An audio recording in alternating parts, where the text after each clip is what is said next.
আসসালামু আলাইকুম। আজকে নবম দশম শ্রেণীর ত্রিকোণমিতির অধ্যায়ের একটা অঙ্ক, যে অঙ্কেতে দেওয়া আছে p equal to 1 plus sine theta, Q equal to কি দেওয়া আছে 1 মাইনাস সাইন থিটা হলে দেখাও যে প্রমাণ করতে বলছে root over P by Q equal to sec A, এখানে এ হবে না, এখানে থিটা হবে, সেক থিটা প্লাস কি হবে সাইন থিটা, এটা প্রমাণ করতে বলছে। তো এখানে লেফট হ্যান্ড সাইডে যেটা আছে বা বাম পক্ষ যায় যেটা লিখবে সেটাই হবে লেফট হ্যান্ড সাইড কি দেওয়া আছে root over P by Q.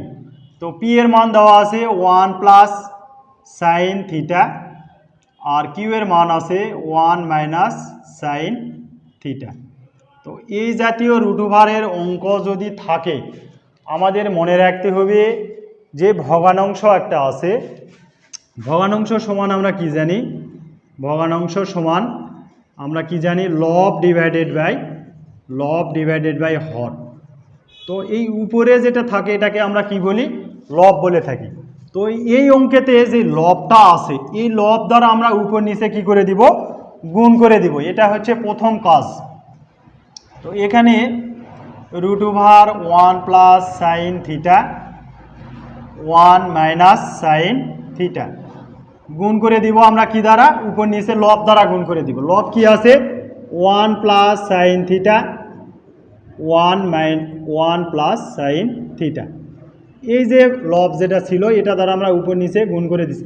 এটা যদি কেটে যায় মান কি একই থাকে, একের সাথে এটা গুণ করলে মানের কোনো পরিবর্তন হয় না, যে কারণে এখানে লব দ্বারা যদি আমরা গুণ করি, এখন যদি বলো স্যার হর দ্বারা যদি করি তাও তো হবে, হ্যাঁ হর দ্বারা করলেও অঙ্ক হয়ে যাবে কিন্তু একটু জটিল আছে, এই জন্য আমরা সবসময় লব ধরে করব অঙ্ক। তো এখানে এর পরের লাইনে যদি আমরা যাই তাহলে এখানে 1 প্লাস সাইন থিটা, এখানেও 1 প্লাস সাইন থিটা, তাহলে 1 প্লাস সাইন থিটা কয়টা আছে আমাদের দুইটা আছে, এই জন্য আমরা কি করে দিলাম স্কোয়ার করে দিলাম। আর এখানে দেখব এটা কি এ প্লাস বি আর একটা কি আছে এ মাইনাস বি, এই যে এ প্লাস বি ইন্টু এ মাইনাস বি, সূত্র কী হবে আমাদের এ স্কোয়ার মাইনাস বি স্কোয়ার। তো এ স্কোয়ার মাইনাস বি স্কোয়ার যদি হয় তাহলে এ স্কোয়ার মাইনাস বি স্কোয়ার। তো 1-এর উপরে আমাদের কি স্কোয়ার দেওয়ার প্রয়োজন হয় না। এটা যদি আমরা ভিন্ন ভিন্নভাবে এখন লিখি তাহলে এখানে 1 প্লাস সাইন থিটা এর উপরে হোল স্কোয়ার, আবার এখানে 1 মাইনাস সাইন স্কোয়ার থিটা মানে কি আমরা সূত্রে জানি কস স্কোয়ার থিটা, রুট আছে এখানে, তাহলে এই রুটটা আমরা উপরে দিলাম নিচে দিলাম, এখানে একবারে ছিল আমরা ভিন্ন ভিন্ন করে নিয়ে নিছি।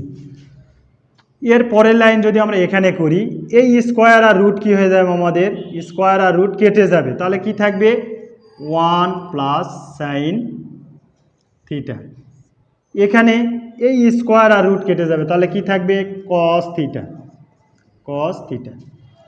এর পরের লাইন যদি আমরা এখানে লিখি তাহলে 1 divided cos theta plus sign divided cos theta, এই যে এটা লসাগু অবস্থায় ছিল আমরা ভিন্ন ভিন্নভাবে ভাগ করে লিখছি, এটা যদি আমরা লসাগু করি এই লাইনে চলে আসবে, কোনো সমস্যা নাই। 1 বাই কস মানে আমরা কি জানি sec theta, sine by cos মানে আমরা কি জানি ট্যান থিটা, এটাই কি হয়ে গেছে রাইট হ্যান্ড সাইড প্রমাণ হয়ে গেছে। এখন এই পাশে যদি কেউ লিখতে চায় যে লব ও হরকে কি লিখব 1 প্লাস সাইন থিটা দ্বারা গুণ করি, এটা আমাদের লিখে দেওয়ায় সাইডে নোট ডাউন করে দেওয়ায় সবচেয়ে ভালো। তো এখন এই জাতীয় রুটের যদি অঙ্ক আমাদের আসে তাহলে আমাদের প্রথম করণীয় কি, প্রথম করণীয় হচ্ছে লব যেটা থাকবে সেটা দ্বারা আমাদের উপর নিচে গুণ করে দিব, দেওয়ার পরে এরকম সূত্রে ক্যালকুলেশন করে আমাদের অঙ্ক নির্ণয় করব। তো এই লাইনগুলোতে যদি কারো ক্যালকুলেশনে বোঝার প্রবলেম হয়ে থাকে অবশ্যই আমাকে কমেন্টে জানাবে, আমি পুনরায় আবার বুঝে দেওয়ার চেষ্টা করব ইনশাল্লাহ। আশা করি সবাই বুঝতে পারছো, সকলকেই ধন্যবাদ। আমার ক্লাস দ্বারা কারো যদি কোনো একটুখানিও যদি কোনো উপকার হয়ে থাকে তাহলে অবশ্যই আমাকে লাইক কমেন্ট ও শেয়ার মাধ্যমে আমাকে উপকৃত করবে। সকলকেই ধন্যবাদ।